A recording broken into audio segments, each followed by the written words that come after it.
การปลูกฝังเนาะทุกคนเนาะทุกคนเห็นนี่บ่เนาะเด็กกัมพูชาเนาะที่เหยียบธงชาติไทยเนาะสำหรับข่อยเองเนาะความคิดข่อยนะคือบ่ได้เพียงแต่เด็กน้อยได้เริ่มตั้งแต่ผู้ใหญ่เนาะมีกระแสตั้งแต่ผู้ใหญ่ยันมาเด็กน้อย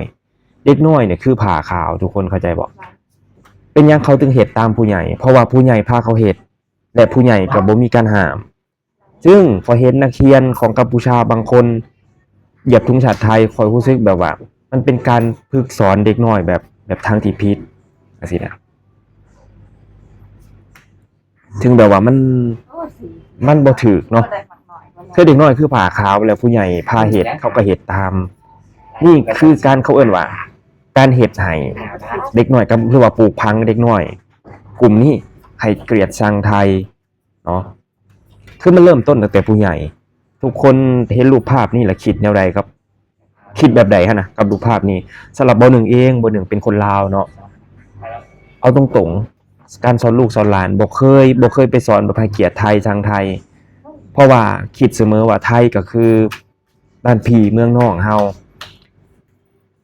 เคยบอกลูกบอกหลานเสมอว่าพ่อไปทำงานอยู่ประเทศไทยหาเงินอยู่ประเทศไทยเด้อ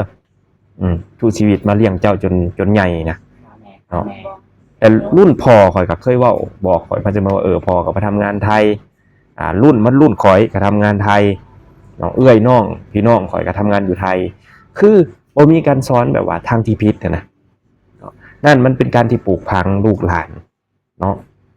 เราคิดว่าคือไทยเนี่ยมันเป็นการสื่อสารกันแบบง่ายๆแต่ว่าข่อยให้ทุกคนเห็นรูปภาพที่กัมพูชาเหยียบธงชาติไทยน่ะเด็กน้อยคือผ้าขาวผู้ใหญ่เฮ็ด